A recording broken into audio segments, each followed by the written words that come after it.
Thank you for coming. नमस्कार. हे बाजूला छान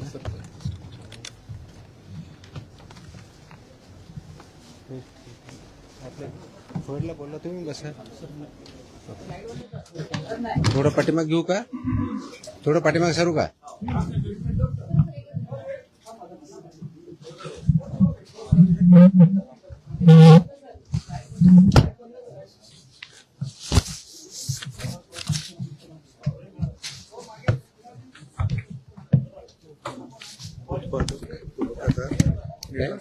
उत्पादक मॅन्युफॅक्चर हे 260 सापडले पूर्ण. रिपीटेड कसे? नाही वेगळे. हे पुरवठादार 248 आणि ट्रान्सपोर्टर 190, टोटल 700. कधीपर्यंतचे? हे 10 वर्षातले गेले. आणि रिपीटवाले वेगळे? रिपीट हे डिव्हिजन वाईज आहे. डिव्हिजन वाईज रेट टेबल नाही झालं सर पूर्ण, पण हे कॅल्क्युलेट करून घेतलं. ठीक. करूया चालू.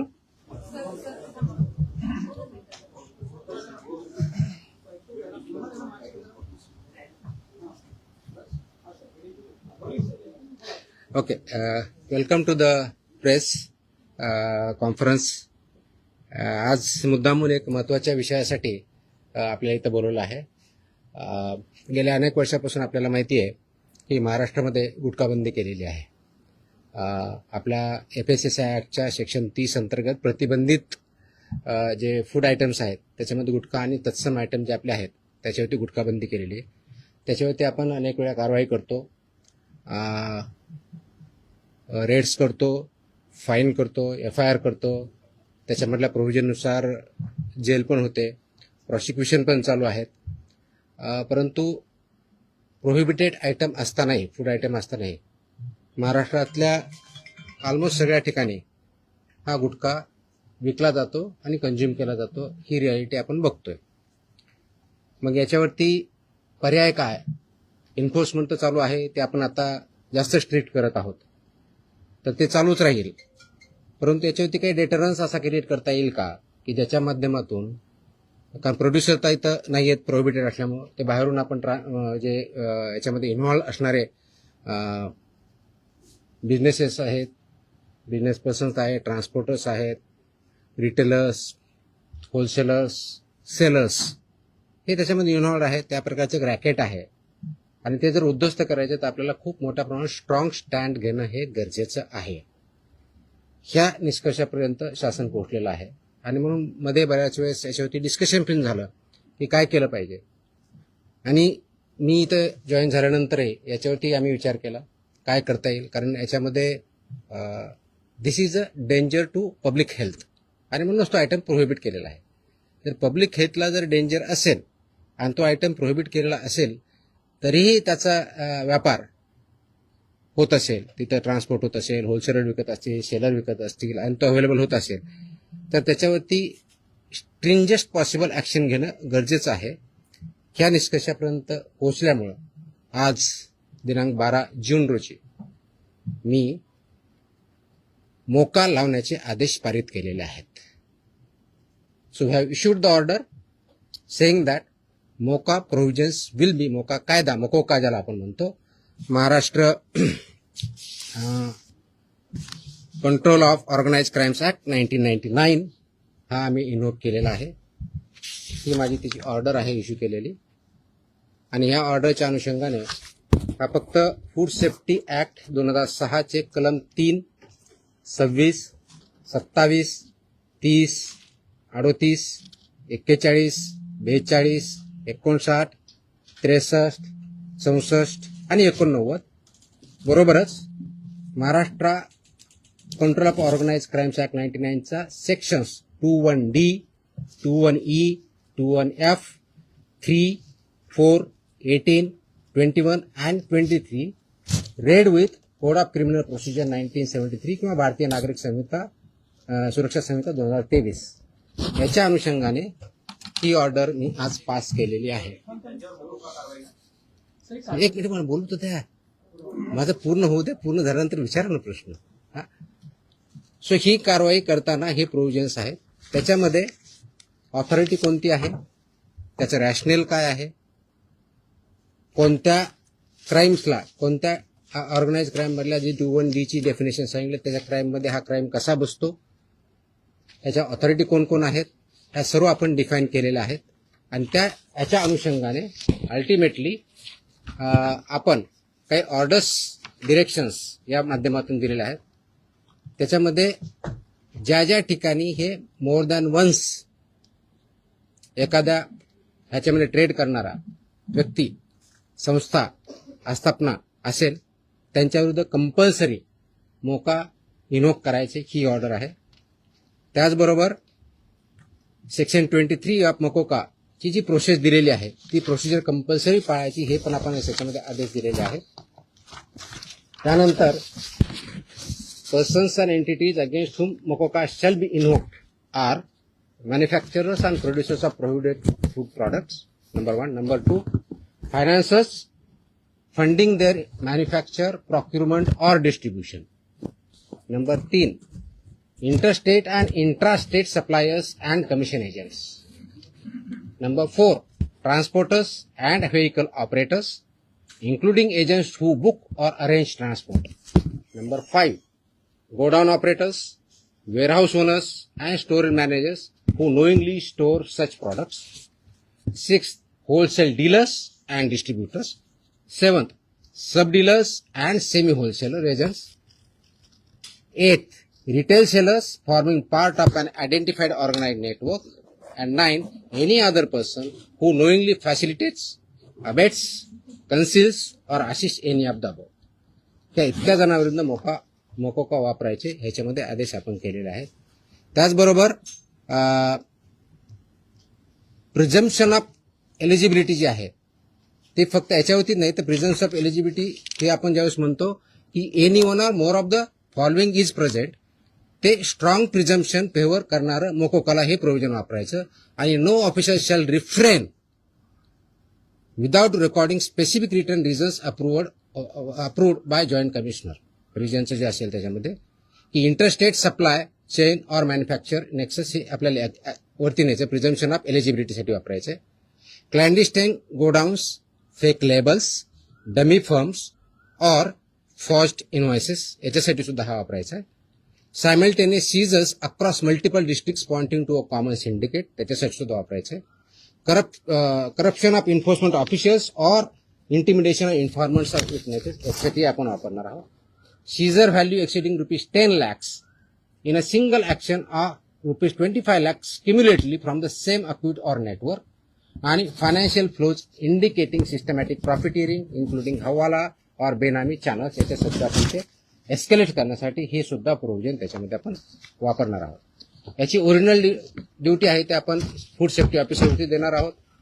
डेजिग्नेटेड ऑफिसरच्या ड्युटी आपण याच्यात ज्याला असिस्टंट म्हणून त्यांना डिफाईन केलेल्या आहेत, जॉईंट कमिशनरच्या केलेल्या आहेत. नेटवर्क वाईड प्रॉसिक्युशन करायचं हे आपण सांगितलं आहे, पार्सल ऍक्शन घ्यायची नाही, कंप्लीट घ्यायची. आणि कॉन्फिस्केशन, अटॅचमेंट अँड फोरफिचरचं कसं करायचं ट्विन ट्रॅक स्ट्रॅटेजी ही पण त्याच्यामध्ये सांगितलेली आहे. त्याचं प्रॉसिक्युशन रजिस्टर मेंटेन करायचं सांगितलेलं आहे, बेलला अपोजिशन करायचं सांगितलेलं आहे, आणि procedure compliance with the criminal procedure code हे सुद्धा आपण मॅन्डेटरी केलेलं आहे.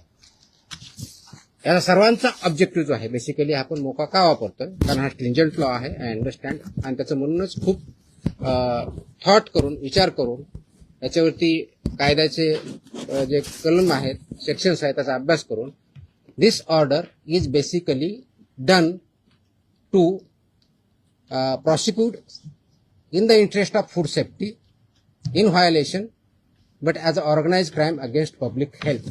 हा क्राईम पब्लिक हेल्थच्या अगेन्स्ट आहे.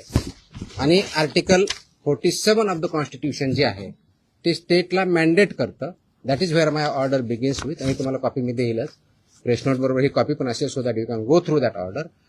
It says Article 47 of the Constitution of India cast upon a state primary duty to improve public health and in particular to bring about prohibition of consumption of substances injurious to health.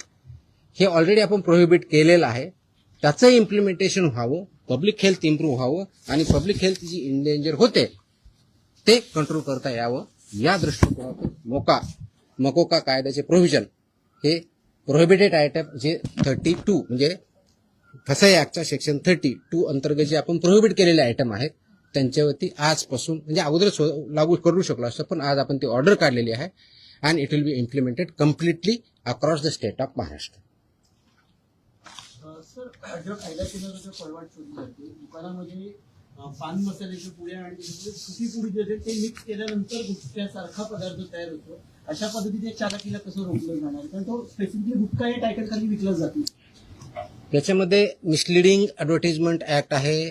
तुम्हाला काही दिवसापूर्वी कारवाई केलेली बघितली. फसाईमध्ये सुद्धा mislead करणं, लेबलमध्ये चुकीची माहिती देणं, इन्ग्रेडियंट चुकीचे असताना वेगळा क्लेम करणं हा सुद्धा गुन्हा आहे. त्यानुसार आपण कारवाई करतो त्याच्यावरती. पण सर, ही जी चालाकी केली जाते, दिस इज मिसलिडिंग. तर मिसलिडिंगला कायदा आहे. दुसरं मिश्रण जे असतं जे पान मसाला त्याला सुद्धा याच्या अंडर घेतलं जातं का ते तंबाखू मिश्रण? मी तेच सांगतोय की आपल्याला कोणताही एखादी ज्यावेळेस प्रॉडक्ट असतो त्याच्यावरती लेबल कोणतं असावं, ते कोणत्या स्टँडर्डचं असावं, त्याच्यामध्ये कोणते कोणते इन्ग्रेडियंट असावे, त्याची काय व्हॅल्यू आहेत वेगवेगळ्या, त्या दिले, त्याचे रेग्युलेशन्स आहेत. फसाईमध्ये रेग्युलेशन्स दिलेले आहेत, व्हेरी क्लिअरली दिलेले आहेत. त्याचबरोबर ॲडव्हर्टायझिंग आणि मार्केटिंगचे सुद्धा रेग्युलेशन्स क्लिअरली आहेत.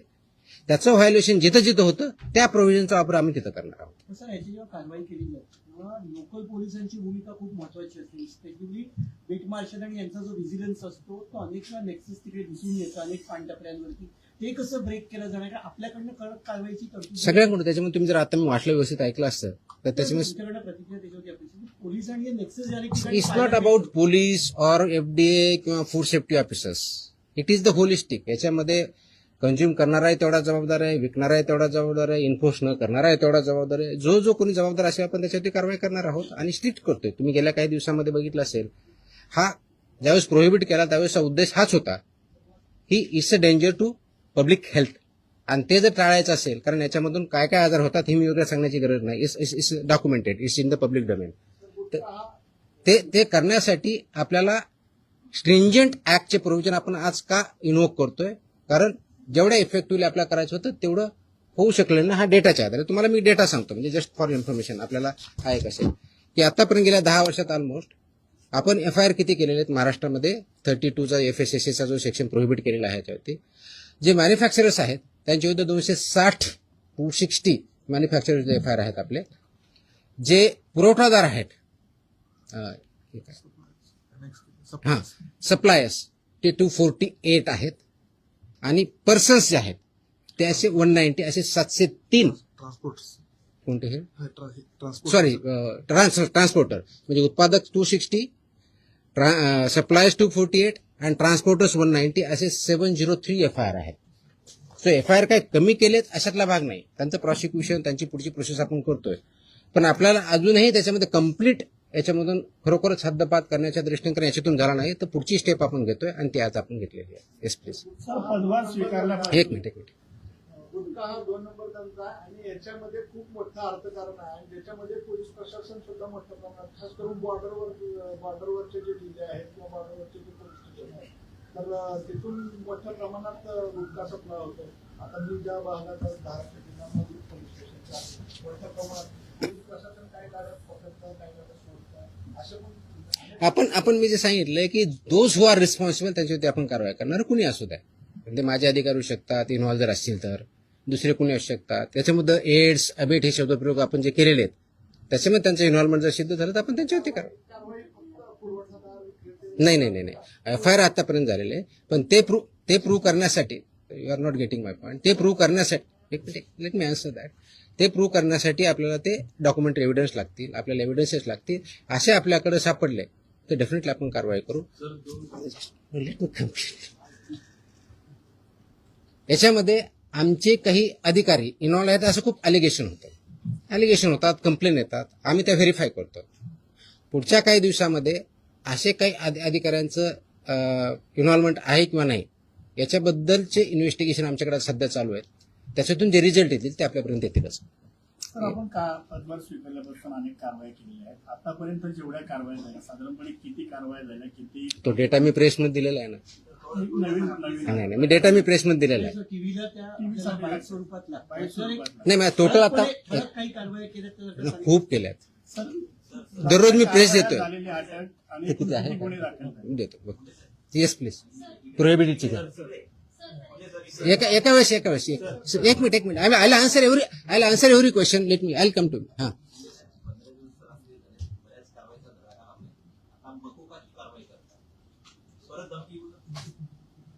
मला धमकी आलेलं कुणी सांगितलं तुम्हाला? नाही, sorry, no sorry, please look at ती जुनी क्लिप आहे, कमीत कमी 10 वर्षापूर्वीची आहे.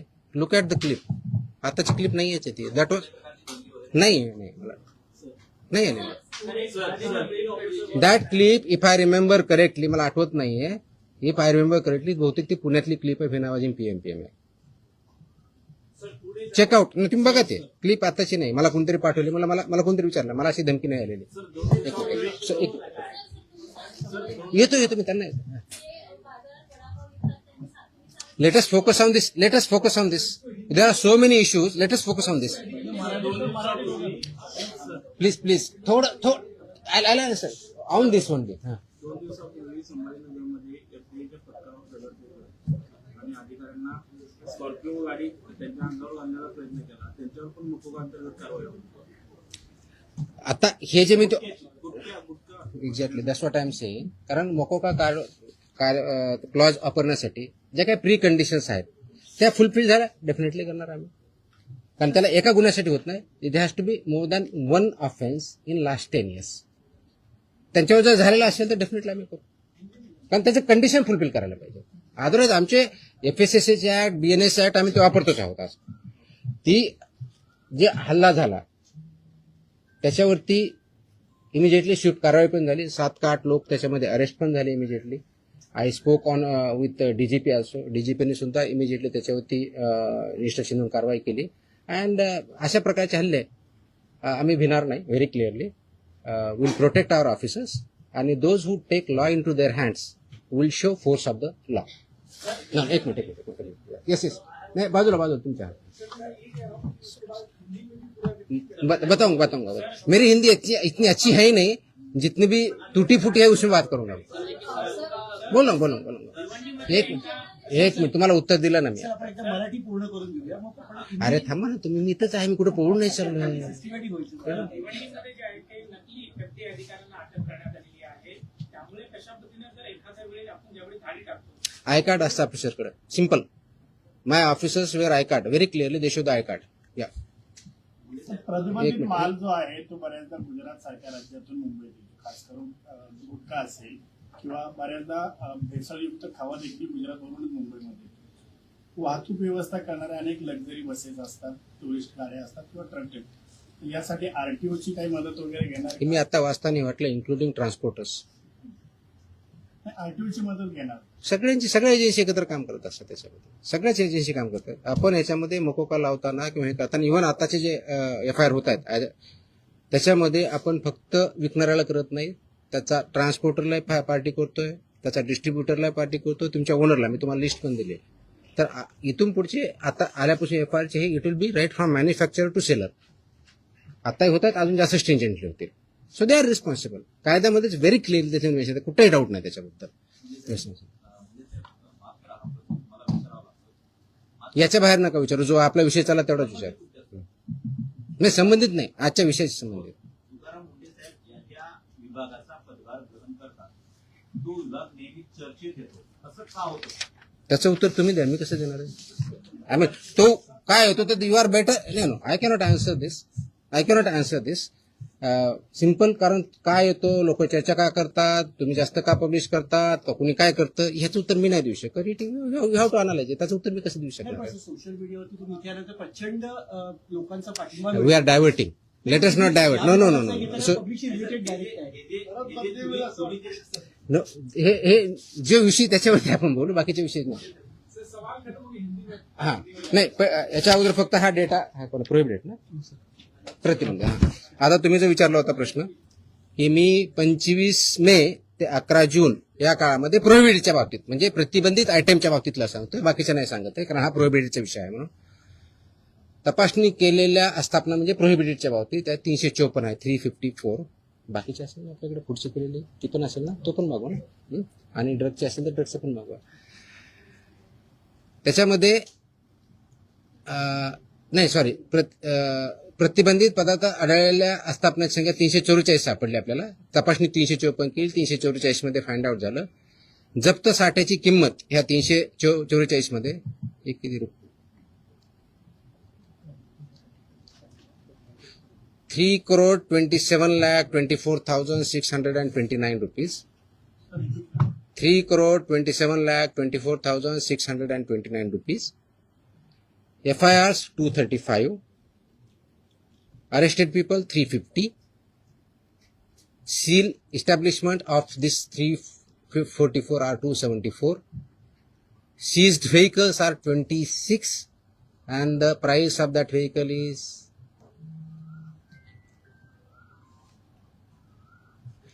1,33,000. No, 13,39,500. No, sorry, 1,33,95,000. So this is about 25 मे ते 11 जून प्रोहिबिटेड आयटमच्या बाबतीत जी मोकोका आपण लावला त्याच्या बाबतीतची माहिती आहे. 26. त्याची कॉपी पाहिजे कॉपी द्या सर्वांना. Okay. So I am giving you the press note detail in Marathi and I am attaching the order also. So you are aware of this. Order is in English. ते आम्ही मराठीमध्ये आम्ही पाठवतो आमच्या ऑफिसला. It's a big exhaustive order आहे. जवळजवळ किती पानाचं आहे? 8 पानाची ऑर्डर आहे. कारण याच्यामध्ये रॅशनिंग डिस्ट्रीब्यूट सगळं आहे. So you will get this one. Press note plus this one.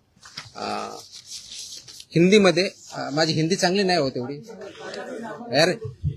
मैं इतना बुरा लगूंगा उसमें. मैं इंग्लिश में बोल सकता हूँ. हाँ हाँ हाँ.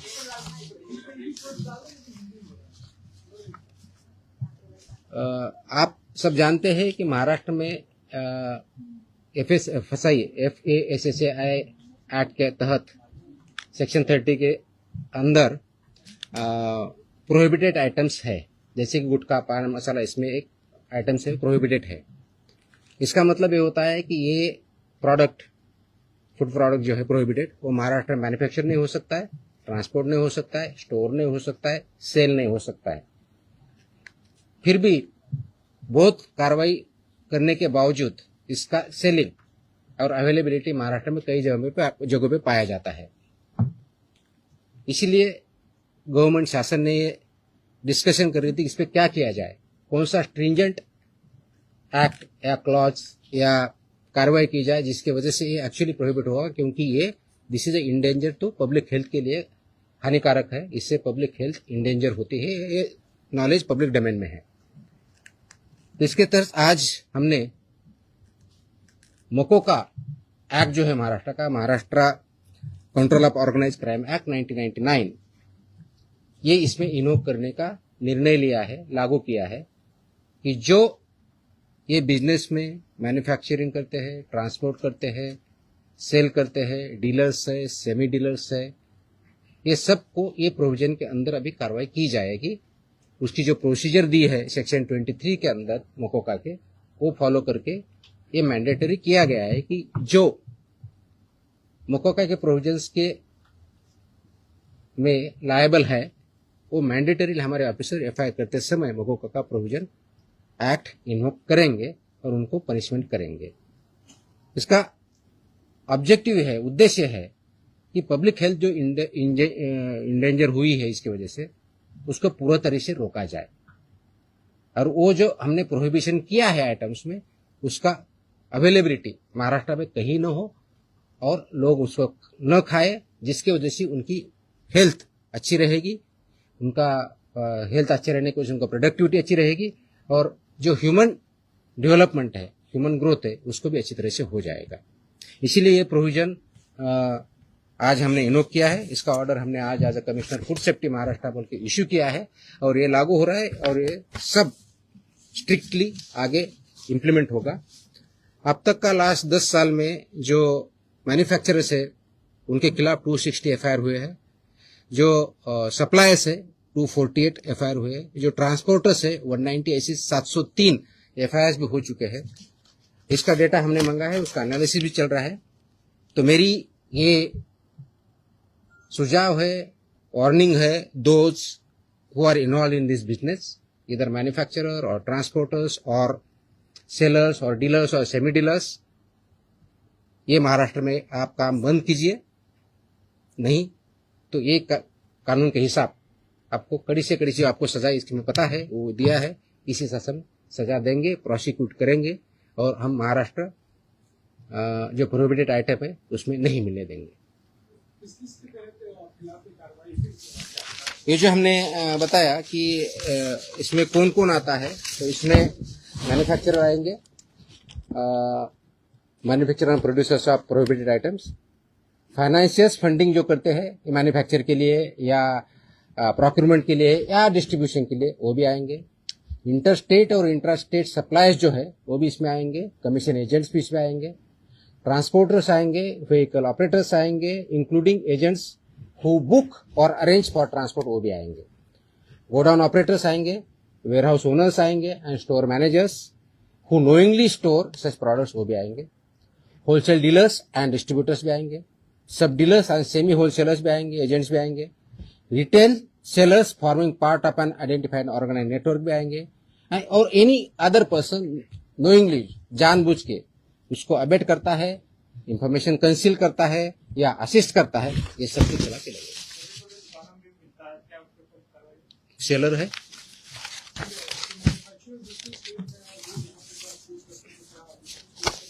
so it's a part of syndicate. Syndicate K definition में सब कुछ आया है. Organized crime. That's why it is an act. That's why this is become an organized crime, and they are working as a syndicate. That's why we are invoking this provisions.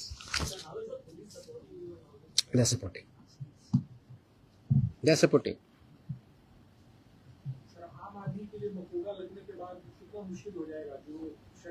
आम आदमी को क्यों मुश्किल होगा? आम आदमी बिजनेस में नहीं है ना।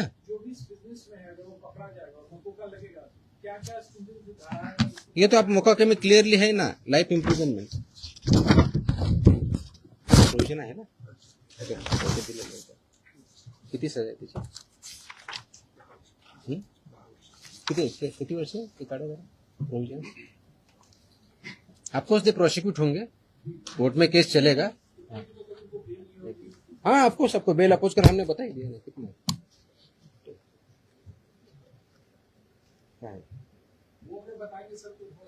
नहीं वो तो फुटे which may extend up to 10 years imprisonment, shall also be liable to fine, such property shall also be liable to be attached and forfeiture। और रिपीट है तो उसका फिर और बताए, यहाँ इम्प्रिजनमेंट प्रॉपर्टी भी सीज होगी। नाही हे विषय संपवल्यानंतर आपण दुसरा आता, ठीक आहे। तुमचे प्रश्न संपत नसतात कधी मला माहिती आहे। आय थिंक झालं ना आता हिंदीमध्ये। हा येतो एक विषय संपला, आता हा विषय संपवत आपण। माझी अशी अपेक्षा आहे आपल्याकडून, प्लीज याला चांगली पब्लिसिटी द्या। This is in the interest of state of Maharashtra, is very very crucial, very very crucial. Many people have fallen prey to this, so we need to save our people. We need to work. That's a public health hazard, and we have to eliminate it. Absolutely clear. So इसीलिए मुझे ये publicity जितनी ज़्यादा दे सकते हो वो दे दो. That is my request. Dairy ओनर्सची आणि मॅन्युफॅक्चर म्हणजे मिल्क अँड मिल्क प्रॉडक्ट्स याच्यामध्ये आज मीटिंग मी सगळ्यांची बोलवली होती. उद्देश हा होता की डेअरी सेक्टरमध्ये जे फसाईचे रेग्युलेशन्स आहेत, स्टँडर्ड्स आहेत, म्हणजे सगळ्या सेक्टरमध्ये आहेत, त्याच्यामध्ये डेअरीचे पर्टिक्युलरली बोलवली होती, कारण तो खूप मोठा इश्यू आहे, अनेक वर्षापासून आहे. अत्यंत चांगले लोक काम करणारे त्याच्यात आहेत आणि काही त्याच्यामध्ये चुकीचं काम करणारे पण आहेत. आणि म्हणून एफडीए म्हणून आम्ही काय कारवाई करणार as a regulator. FDA is a regulator आणि मी फूडच्या बाबतीत म्हणलं फूड कमिशनर स्टेट म्हणून आम्ही रेग्युलेट करतो जे फसाईचे नॉर्म्स आहेत. कारण फसाई ऍक्ट हा 2006ला आला, त्याचे रूल्स 2011ला झाले आणि 2011 पासून आतापर्यंत वेगवेगळे रेग्युलेशन किंवा स्टँडर्ड्स फसाईने डिक्लेअर केलेले आहेत. ते मॅन्डेटरी आहे सर्वांवरती. जे जे फूड बिझनेसेसमध्ये आहे, ज्याला आपण एफबीओ म्हणतो, फूड बिझनेस ऑपरेटर, ते रजिस्टर्ड असणं हा भाग वेगळा आहे. पण त्यांनी कोणत्या कोणत्या प्रकारचे स्टँडर्ड्स जे जे प्रॉडक्ट आहेत त्याला वापरायचे, त्याप्रमाणे प्रॉडक्ट तयार करायचे किंवा सेल करायचे, हे त्याच्यामध्ये स्टँडर्ड्स दिलेले आहेत. त्याच्यामधला एक भाग म्हणून जे मिल्क अँड मिल्क प्रॉडक्ट्स आहेत याच्यासाठी जे स्टँडर्ड्स लागतात ते त्यांनी पाळावेत, ते त्यांनी इम्प्लिमेंट करावेत. या दृष्टिकोनातून एक इंटरॅक्शन सेशन, कायद्याचे प्रोव्हिजन, रेग्युलेशन्स कोणते आहेत ते त्यांना आम्ही सांगितले. त्यांचे जे काही इश्यू होते ते आम्ही समजून घेतले आणि यातून पुढे खूप स्ट्रिक्टली याच्यावरती इन्फोर्समेंट होईल. राईट फ्रॉम कलेक्शन सेंटर गावातलं जे असेल तिथपासून ते म्हणजे तुमचा MBO असेल म्हणजे तुमचं जे चिलिंग सेंटर असेल, कलेक्शन सेंटर्स असतील, चिलिंग सेंटरपासून तुमच्या डेअरीपर्यंत जात असेल, मग तुमचा दूध प्रॉडक्ट बनवणारा किंवा पनीर बनवणारा तिथपर्यंत जात असेल, ते प्रॉडक्ट बनवून ते कंझ्युमरपर्यंत जात असतील, ही सगळी चेनमध्ये जे त्याच्यामध्ये इन्व्हॉल्व आहेत त्यांनी हे सगळे स्टँडर्ड्स पाळले पाहिजेत, इम्प्लिमेंट केले पाहिजेत आणि त्याच्यामुळे चुकीचं काही होणार नाही हे त्यांना समजून सांगण्यासाठी, कायद्याचे प्रोव्हिजन समजून सांगण्यासाठी आम्ही मीटिंग बोलवली होती, इंटरॅक्शन केली. मी एक प्रेझेंटेशन पण केलं की कायदा काय सांगतो, नाही केलं तर त्याचे काय प्रोव्हिजन होतात. तर 2-3 ठळक ज्या गोष्टी आहेत त्याच्यामधल्या, तर एक पहिलं की अनसेफ फूड हे कशाही परिस्थितीत टॉलरेट केलं जाणार नाही, इन्क्लुडिंग मिल्क प्रॉडक्ट्स. अनसेफ फूडची डेफिनेशन कायद्यात दिलेली आहे, त्याच्यामुळे मी इथं बोलत नाही, ते तुम्ही वाचू शकता, त्याच्यात क्लिअरली आहे. दुसरं अडल्चरेटेड फूड, तिसरं मिसब्रँडेड, चौथं सबस्टँडर्ड आणि अजून काय एवढंच नाही. सो अशा प्रकारच्या कॅटेगरी आहेत आणि या प्रत्येक कॅटेगरीला काय पनिशमेंट आहे हे कायद्यामध्ये दिलेलं आहे. तर ते व्हायलेट तुम्ही करू नये, त्याचे जे वेगवेगळे रेग्युलेशन्स, पहिला रेग्युलेशन फॉर रजिस्ट्रेशन कंपल्सरी आहे, ते बऱ्यापैकी इम्प्लिमेंट आहे आजच्या डेटला, रजिस्ट्रेशन आणि लायसन्सिंग, पण तेवढ्यापर्यंत चालत नाही. फूड प्रॉडक्ट्सचे जे 2011चे स्टँडर्ड्स आहेत ते बऱ्याच वेळेस कॉम्प्रोमाइज केले जातात, ते करता येणार नाही. मार्केटिंगच्या किंवा ॲडव्हर्टाइजिंगच्या बाबतीत चुकीचं लिहिलं जातं, ते करता चालणार नाही. त्याचबरोबर काय म्हणतो त्याला, प्रिंटिंग काय म्हणतो त्याला, प्रिंट करतो ते लेबलिंग जे आहे ते व्यवस्थित होत नाही किंवा चुकीच्या पद्धतीने होतं का मिसलिडिंग होतं, ते चालणार नाही. पॅकेजिंग त्याचे स्टँडर्ड्स ठरवले आहेत, ते पॅकेजिंग त्याच पद्धतीनं पाहिजे, ते चालणार नाही. हे त्यांना आम्ही चांगल्या पद्धतीनं समजून सांगितलं आहे आणि बाय अँड लार्ज त्यांची कन्व्हिन्स झालेली आहेत की येस आमच्याकडे काही ज्या त्रुटी असतील तर आम्ही त्याच्यामध्ये कारवाई करू, जेणेकरून हे जे दूध आहे किंवा प्रॉडक्ट आहे, फूड अँड फूड प्रॉडक्ट जे आहेत ते कंझ्युमरला जे स्टँडर्ड फसाईने घालून दिलेले आहेत ते त्याप्रमाणे करतील. जे करणार नाही त्याच्यामध्ये फसाई ऍक्टनुसार आपण त्याच्यावरती कारवाई करणार आहोत. आता हे standard over a period of time आले, 2011 पासून आतापर्यंत जवळजवळ टोटल 28 प्रकारचे रेग्युलेशन किंवा स्टँडर्ड आहेत, त्याच्यातले 6 हे ऑथॉरिटीचे आहेत, मग 22 आहेत वेगळ्या प्रॉडक्टच्या बाबतीतले आहेत सगळे. त्याच्यातले बऱ्याचशा अंशी 6 ते 10च्या दरम्यान हे फूड अँड फूड प्रॉडक्ट्स लागतात. प्रत्येकाला मोर दॅन 1 लागतात, रजिस्ट्रेशन कंपल्सरी आहे, पण ते फूड कॅटेगरी जी असेल त्यांना ते लागतात. ते स्टँडर्ड्स आम्ही जास्त इम्प्लिमेंट करू, सॅम्पलही आम्ही वाढवू आणि त्याचबरोबर आम्ही हे सांगितलं की कंप्लायन्स करणं ही तुमची जबाबदारी आहे आणि इन्फोर्स करणं ही आमची जबाबदारी ॲज अ रेग्युलेटर म्हणून. ती इन्फोर्समेंट आमचं स्ट्रिंजंट होईल. त्याच्यामुळं आपण स्वतः आपल्या आदिनीचं ज्यांच्याकडून तुम्ही दूध घेता, जे चिलिंग सेंटर्स आहेत, जे तुमचे प्रॉडक्ट्स आहेत, तुमचे प्लांट्स आहेत, त्या ठिकाणी याचं कोणतंही व्हायोलेशन होणार नाही याची काळजी तुम्ही घ्या. आणि सबस्टँडर्ड असेल, अनसेफ असेल, तो माल रिजेक्ट करा, तो तुम्ही वापरू नका, दुसऱ्याकडे वापरून देऊ नका, so that this unsafe, substandard, adulterated, misbranded असं कोणताही प्रॉडक्ट मार्केटमध्ये येणार नाही. त्यासाठी तुम्ही कार्यरत राहा आणि ते कंप्लायन्स करता की नाही त्याचं एन्फोर्समेंट आम्ही बघू आणि जिथं कंप्लायन्स होत नाही त्यांच्यावरती आम्ही स्ट्रिक्ट कारवाई करू. दिस वॉज द मीटिंग. तुमच्या कारवाईचं शेतकरी फार खुश आहेत. तुमच्या कारवाईच्या नंतर आठवडी तालुक्यामध्ये तुमचा दुधाभिषेक करण्यात आला. दुधाचे रेट वाढतील असं वाटतं तुम्हाला?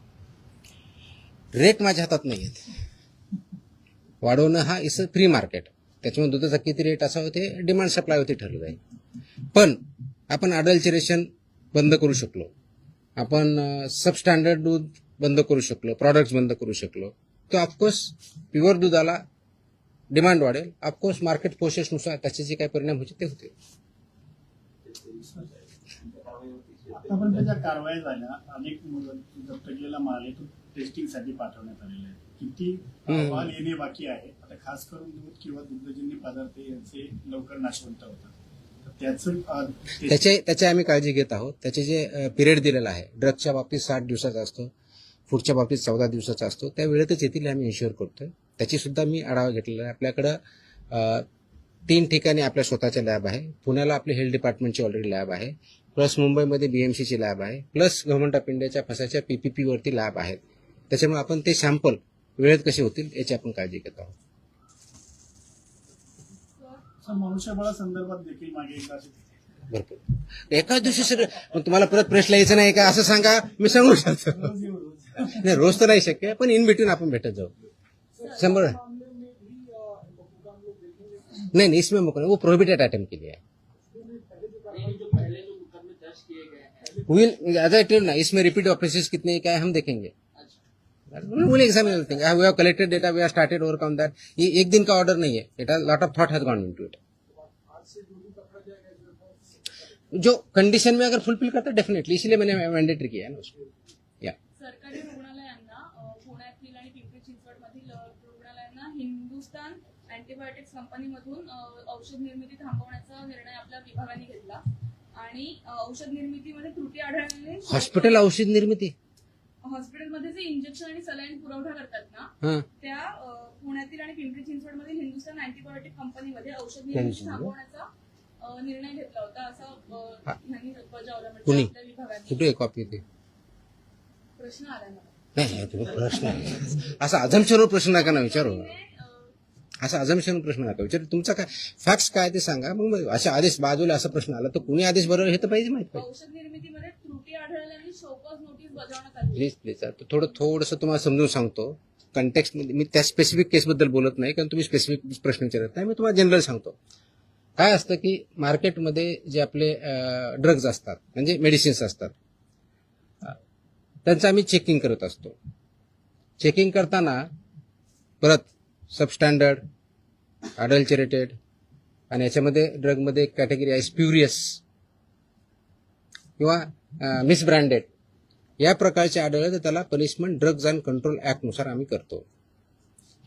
असे जर काही कॅटेगरी आढळल्या असते आमच्या याच्यामध्ये तर there is a provision called recall order म्हणतात त्याला, आणि स्टेट ड्रग कंट्रोलर ते करत असतो.